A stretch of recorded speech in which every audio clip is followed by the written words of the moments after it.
السلام عليكم ورحمة الله وبركاته. نحمده ونصلي على رسوله الكريم. أما بعد فأعوذ بالله من الشيطان الرجيم. بسم الله الرحمن الرحيم. رب اشرح لي صدري ويسر لي أمري واحلل عقدة من لساني يفقه قولي. تفسير سورة البقرة آية 6 සහ 7. بسم الله الرحمن الرحيم.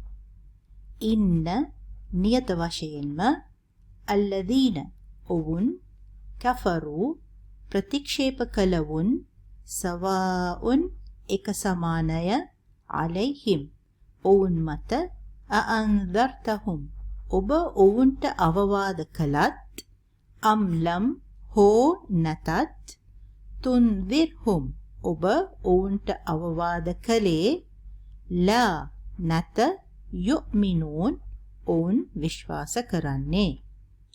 6 වන ආයතය නියත වශයෙන්ම ප්‍රතික්ෂේප කළවුන් වන ඔවුන්ට ඔබ අවවාද කළද නැතිනම් අවවාද නොකළද එක සමානය. ඔව්හු විශ්වාස නොකරති. ඉන්නල් ලදීන කෆරු සවාඋන් අලයිහිම් أأنذرتهم أم لم تنذرهم لا يؤمنون. 6 වන ආයතය නියත වශයෙන්ම ප්‍රතික්ෂේප කළවුන් වන ඔවුන්ට නුඹ අවවාද කළද නැතිනම් අවවාද නොකළද එක සමානය. ඔව්හු විශ්වාස නොකරති. පසුගිය ආයතයන්හි ජය ලබන්නාවුන් ගැන විස්තර කළා. එනම් මුත්තකීන් ගැන. දැන් ඊමානයට හාත්පසින්ම විරුද්ධ වූ කුෆර් ගැන කුර්ආනයේ විස්තර බලමු. මෙහි ප්‍රතික්ෂේප කළවුන්ගේ විපාකය ගැන කියයි. කුෆර් යන්නෙහි තේරුම අවිශ්වාසය, ප්‍රතික්ෂේප කිරීම හෝ කෘතඥතාව නැතිකමයි. වචනාර්ථයෙන් එහි තේරුම ආවරණය කිරීම හෝ සැඟවීම යන්නයි. අරාබිවරුන් රාත්‍රී කාලය කාෆිර් යනුවෙන් හඳුන්වයි. එයිනම් එය අන්ධකාරයෙන් සෑම දෙයක්ම ආවරණය කරයි නැත්නම් සඟවයි. එසේම වලාකුළු වලටත් ඔවුන් කාෆිර් කියනවා. මොකද වලාකුළු සූර්යයා ආවරණය කරයි.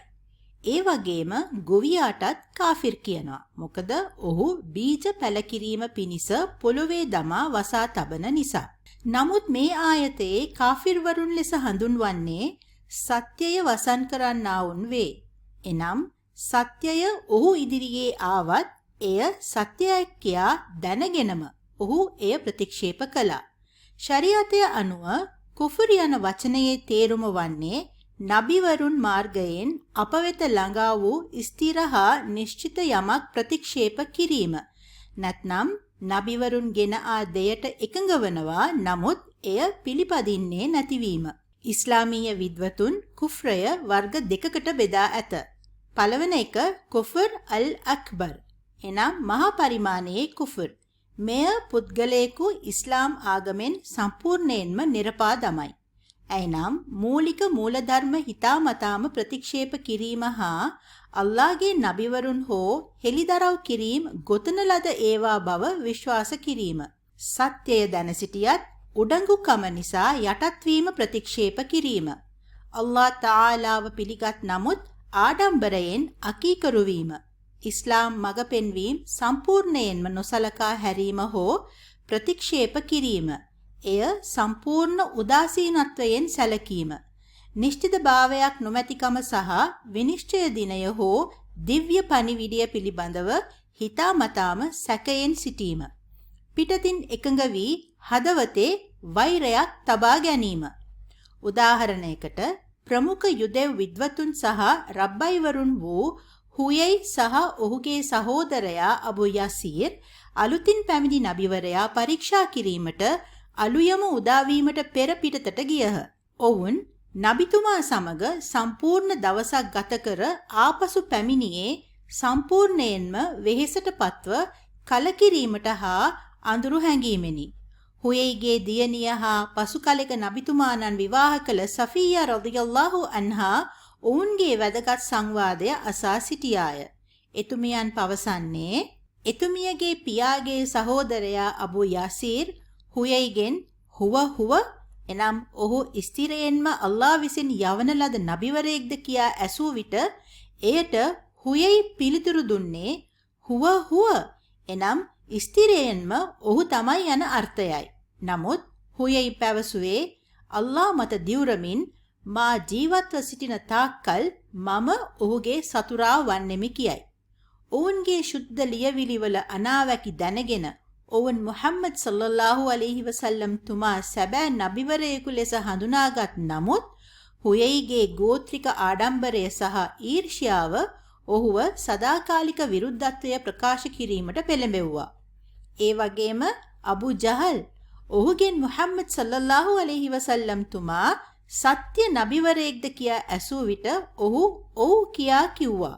නමුත් පන පිටින් ඉන්න තාක්කල් කවදාවත් පිළිගන්නේ නැහැ කිව්වා. මොවුන්ට සිදු වූ විපාකය අපි දන්නවා. දෙවනුව කුෆර් අල් අස්ගර් කුඩා පරිමාණයේ කුෆර්. මේන් අදහස් කරන්නේ විශාල පාපයන් වූ නමුත් ඉස්ලාමයේ ඇදහිල්ලෙන් පුද්ගලයෙකු නිරපා හරින්නේ නැත. ඒවා අල්ලා හැර වෙනත් ඕනෑම දෙයක් මත දිවුරුම් දීම. යමෙක් කබාව මත දිවුරූ විට අබ්දුල්ලා බින් උමර් රදියල්ලාහු අන්හු තුමා අල්ලා හැර වෙන කිසිවක් මත දිවුරීම ශිර්ක් වේ කියා නබිතුමාණන් පවසා ඇත කියා පැවසුවේය. මුස්ලිම් වරයෙකුට ශාප කිරීම වරදක් වන අතර ඔහු සමග සටන් කිරීම කුෆර් බව මුහම්මද් සල්ලල්ලාහු අලයිහි වසල්ලම් තුමාණන් පැවසූහ.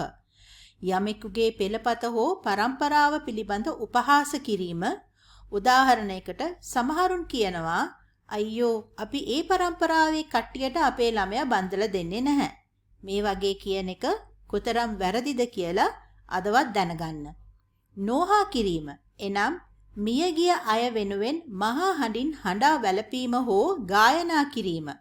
තරුවන් දෙස බලා වර්ෂාව අපේක්ෂා කිරීම. තමාගේ වාසගම වෙනස් කිරීම, අකෘතඥ වීම. එනම් ඊද් දිනයේදී සභාව ඇමතීමෙන් පසු මුහම්මද් සල්ලල්ලාහු අලයිහි වසල්ලම් තුමාණන් කාන්තා රැස්වීමට ගොස් එතුමා ඔවුන්ට මෙසේ උපදෙස් දුන්නේය. අහෝ කාන්තාවනි දන් දෙන්න. මන්ද නිරයේ වැසියන්ගෙන් බහුතරය ඔබ බව මම දුටුවෙමි. එතුමා කාන්තාවන්ට නිතර පසුතැවිලි වී අල්ලාහගේ දයාව ඉල්ලා සිටින ලෙස මතක් කළේය. නිරයේ වැසියන්ගෙන් බහුතරයක් කාන්තාවන් මන්දයි ඇසූ විට එතුමා පැහැදිලි කළේ බොහෝ විට ඔබ ඔබගේ ස්වාමි පුරුෂයාට අකෘතඥ වීම සහ නිතර ශාප කිරීම නිසා බවයි කියා පැවසුවේය. මේවා කුෆර් අල් අස්ගර් වේ. ඉස්ලාමයෙන් නිරපා හැරීමක් නැත. අපරාධකරු තවමත් මුස්ලිම් වරයෙකු ලෙස සැලකේ. එය පසුතැවිලි වීම අවශ්‍ය කරන බරපතල වරදක් වන අතර නිරයේ සදාකාලික ශාපයකින් තොරව දඬුවම් පිළිබඳ අනතුරු ඇඟවීමකි. එම නිසා මුස්ලිම්වරයෙක් තවත් මුස්ලිම්වරයෙකු බලා කාෆිරයයි කීමෙන් වළකින්න. කිමද නබිතුමාණන් පැවසුවා එසේ කීමෙන් දෙදෙනාගෙන් කෙනෙකු කාෆිර් වුණා. මතක තියාගන්න මේ ආයතයේ සඳහන් කුෆර් වන්නේ කුෆර් අල් අක්බර්. කුෆර් කිරීමෙන් වැළකී සිටිය යුතුය. මෙම ක්‍රියාව ජහන්නමයට මඟ සලසයි. නබි සල්ලල්ලාහු අලයිහි වසල්ලම් තුමා දිනපතා උදේ හවස කුෆ්රයෙන් වැළකී සිටීම සඳහා අල්ලාහ් තාලාගෙන් ඉල්ලා සිටියේය. අල්ලාහුම්ම ඉන්නී අඌදු බික මිනල් කුෆ්රි වල් ෆක්රි. අල්ලාහුම්ම ඉන්නී අඌදු බික මින් අදාබිල් ඛබරි ලා ඉලාහා ඉල්ලා අන්ත. මෙය උදේ හවස අස්කාරයේ අඩංගු දුආවක් වේ. ඉන්නල්ලදීන කෆරු සවාඋන් අලයිහිම් අઅන්දර්තහුම් අම් ලම් තුන්දිර්හුම් ලා යුමිනූන්. නබි සල්ලල්ලාහු අලයිහි වසල්ලම් තුමාට දැඩි ශෝකයක් දැනුනි. ඇයිනම් සෑම කෙනෙකුම මඟ පෙන්වීම පිළිගෙන දඬුවම් වලින් බේරෙනු ඇතැයි නබි සල්ලල්ලාහු අලයිහි වසල්ලම් තුමාණන්ට ගැඹුරු දැවෙන ආශාවක් ඇතිවිය. මුහම්මද් සල්ලල්ලාහු අලයිහි වසල්ලම් තුමාණන් සනසාලීම සඳහා එතුමාට පවසන්නේ සමහර ප්‍රතික්ෂේප කරන්නන් කෙතරම් නිෂ්ඵල උඩඟු සහ මතවාද ඇති අයදයත් ඔවුන් සත්‍යය හඳුනාගෙන තිබියදීත් මුරණ්ඩු ලෙස තම ප්‍රතික්ෂේප කිරීමෙහි නිරත වන බවත් සත්‍යය ඇසීමට හෝ පැහැදිලි සාක්ෂි දැකීමට සූදානම් නැති බවත්ය. එම නිසා ඔවුන් ප්‍රතිසංස්කරණය කිරීමට සහ පරිවර්තනය කිරීමට එතුමා ගන්නා සියලු උත්සාහයන් ඵල නොදරන බවයි. අඅන්දර්තහුම් ඉන්දාර් නම් අනතුරු ඇඟවීම. අර්ථය වන්නේ ඔබ ඔවුන්ට අවවාද කළත් නැතත් ඔබ එවන ලද දේ ඔවුන් ප්‍රතික්ෂේප කරනවාමයි. මෙම වචනයෙන් අදහස් කරන්නේ අනතුරු ඇඟවීමක් හෝ කනස්සල්ලක් ඇති කළ යුතු ප්‍රවෘත්ති ගෙන ඒමයි. ඉන්දාර් යනු මිනිසුන් බිය ගැන්වීමට අදහස් කරන සාමාන්‍ය ආකාරයේ අනතුරු ඇඟවීමක් නොව යමෙකු තම දරුවන්ට ගින්නෙන් හෝ සර්පයන් හෝ තිරිසනුන්ට එරෙහිව අනතුරු අඟවනවා සේම අනුකම්පාවෙන් හා ආදරයෙන් කරන ලද දෙයකි. ඉබ්ෂාර් යන්නෙන් අදහස් කරන්නේ මිනිසුන් ප්‍රීති විය යුතු සුභාරංචිය ගෙන ඒමයි. නබිතුමාණන් නදීර් සහ බෂීර් වේ. ජන්නතය ගැන සුභාරංචියද එතුමාණන් විසින් අපට ගෙන එන ලද්දකි. සමහර ප්‍රතික්ෂේප කරන්නන් කොතරම් නිෂ්ඵල උඩඟු සහ මතවාදී දයත් ඔවුන් සත්‍යය හඳුනාගෙන තිබියදීත් මුරණ්ඩු ලෙස තම ප්‍රතික්ෂේප කිරීම දිගටම කරගෙන යන අතර සත්‍යය ඇසීමට හෝ පැහැදිලි සාක්ෂි දැකීමට සූදානම් නැත. මේ වගේ මොහොතකදී අපි මේ අයට ඉස්ලාම් ගැන තවදුරටත් පැහැදිලි කළ යුතුද නැද්ද? උදාහරණයකට අපේ දරුවෙකුට හෝ සමීප ඥාතියෙකු කෙතරම් පැහැදිලි කළත් පිළිගන්න ලැහැස්ති නැත්නම් ඊට එහා එයාව අත්හරිනවද? නැහැ. ඒ අර්ථය නෙමෙයි මෙතන කියන්නේ. මේ ආයතේ වැදගත් කරුණු දෙකක් තියෙනවා. පළවෙනි එක මෙවැනි කුෆර් කරන්නා වුන්ට තර්ජනය කරනවා නුඹලාගේ මේ ක්‍රියාවට බරපතල දඬුවම් ලැබේ කියා. අනික මුහම්මද් සල්ලල්ලාහු අලයිහි වසල්ලම් තුමාණන් සැනසීම සඳහා ඔබ දුක් වෙන්න එපා. මොවුන්ට අවවාද කළත් නොකළත් මොවුන් එකඟ වන්නේ නැහැ. ඔබේ කිසිම වැරැද්දක් නැහැ. එම නිසා ඔවුන් වෙනුවෙන් ඔබ දුක් වෙන්න එපා. ඔබේ රාජකාරිය ඉස්ලාමය පැතිරවීම. එය ඔබ කරගෙන යන්න. මිනිසුන් පිළිගන්නේ නැහැ කියා දුක් වෙන්න එපා. මොකද මඟ පෙන්වීම කියන එක අල්ලාහ්ගෙන් ලැබෙන දෙයක්. එම නිසා මිනිසුන්ට ඉස්ලාමය ගැන දේශනා කිරීම දිගටම කරගෙන යා යුතුයි. මොකද කවුරු කොයි මොහොතේ පිළිගනීද කියා අපි දන්නේ නැහැ. පිළිගන්නේ නැති අයට කුර්ආනය අනතුරු ඇඟවීමක් කරලා තියෙනවා. ඒ වගේම අන් අයගේ යහපත පමණක් පතා දේශනා කරන ප්‍රචාරය කරන අයට Taman ගැන සැක කරන්න ඕනේ නැහැ. අල්ලාහ් තාලා අපි හොඳ හිතින් කරන දෙයට අනිවාර්යයෙන් නිසිඵල දෙනවා. ඛතම මුද්‍රා තැබුවා අල්ලාහ් අලා මත කුලූබිහිම් ඔවුන්ගේ හදවත් වඅලා සහ මත සම්යිහිම් ඔවුන්ගේ සවන් වඅලා සහ මත අබ්සාරිහිම් ඔවුන්ගේ පෙනීම ගිෂාවතුන් ආවරණයක් වලහුම් සහ ඔවුන්ට අදාබුන් දඬුවම් තිබේ අලීම් බිහිසුණු. 7 වන ආයතය අල්ලාහ් ඔවුන්ගේ හදවත් මතද ඔවුන්ගේ සවන් මතද මුද්‍රා තැබීය. තවද ඔවුන්ගේ පෙනීම මත ආවරණයක් ඇත. තවද ඔවුනට බිහිසුණු දඬුවම් ඇත. ختم الله على قلوبهم وعلى سمعهم وعلى أبصارهم غشاوة ولهم عذاب عظيم.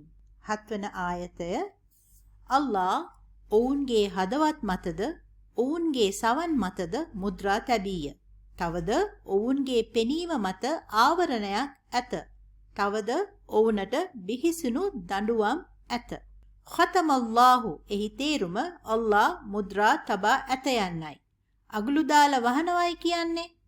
ඛතමල්ලාහු අලා කුලූබිහිම් වඅලා සම්යිහිම් පාපය හදවතේ පවතින විට සහ සෑම පැත්තකින්ම එය වට වී තිබෙන විට හදවතේ මුද්‍රාවක් ඇති කරයි. මුද්‍රාව හදවත සහ ශ්‍රවණය මත තබා ඇත. එහි ප්‍රතිඵලයක් වශයෙන් කිසිම සැබෑ ඇදහිල්ලක් හෝ යහපත් කමක් ඔවුන්ගේ හදවත් තුළට ඇතුළු විය නොහැකි අතර ඔවුන් අසන සත්‍යයෙන් ප්‍රයෝජන ගැනීමටද ඔවුන්ට හැකියාවක් නැත. වඅලා අබ්සාරිහිම් ගිෂාවහ්. තවද ඔවුන්ගේ ඇස් මත ගිෂාවහ් ආවරණයක් ඇත. මක් නිසාද? මුද්දරය හදවත සහ ශ්‍රවණය මත තබා ඇති අතර ගිෂාවහ් එනම් ආවරණය සුදුසු පරිදි ඇස් මත තබා ඇත. මේ ආවරණය ඇස් බැඳුමක් මෙන් ක්‍රියා කරයි. ඔවුන් පොදුවේ සාමාන්‍ය ලෝකයේ දුටුවද අල්ලාහගේ පැහැදිලි සංඥාවන් කෙරෙහි ඔවුන් අන්ධවනු ඇත.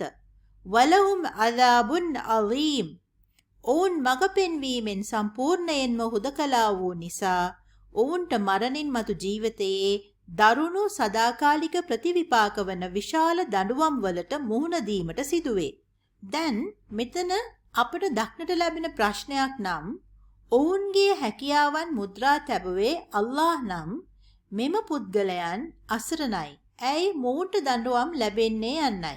ඇත්තටම මුද්‍රාව ඔවුන්ගේම තේරීමක ප්‍රතිඵලයකි. ඔවුන් මුලින් අහංකාරය තෝරාගත් අතර අඛණ්ඩව සත්‍යය ප්‍රතික්ෂේප කළ අතර හිතාමතාම පව් කළහ. අබූ හුරෛරා රදියල්ලාහු අන්හුගෙන් ලැබෙන හදීසයකට අනුව විශ්වාසවන්තයා පාපයක් කළ විට ඔහුගේ හදවතේ කළු තිතක් කැටයම් කරනු ලැබේ.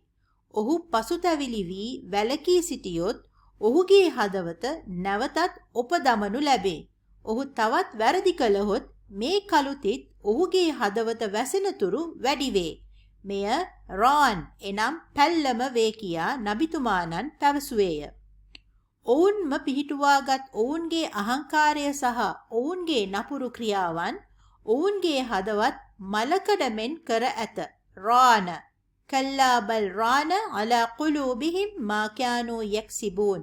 සූරතුල් ඉන්ෂිකාක් 14 වෙන ආයතය. මුද්‍රාවක් හෝ ආවරණයක් ලෙස විස්තර කර ඇත්තේ මෙම මලකඩමය.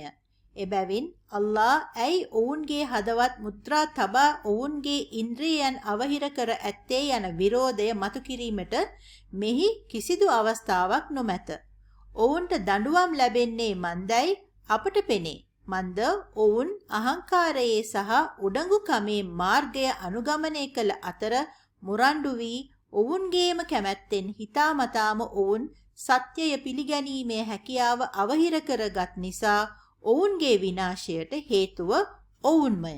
පුද්ගලයෙකු තම මනස මඟ පෙන්වීමෙන් සම්පූර්ණයෙන්ම වසා දැමූ පසු පමණයි අල්ලාහ් අවසාන නියෝගයක් ලෙස එය ස්ථීරවම මුද්‍රා තබන්නේ.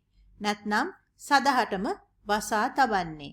وآخر دعوانا أن الحمد لله رب العالمين سبحانك اللهم وبحمدك أشهد أن لا إله إلا أنت أستغفرك وأتوب إليك السلام عليكم ورحمة الله وبركاته.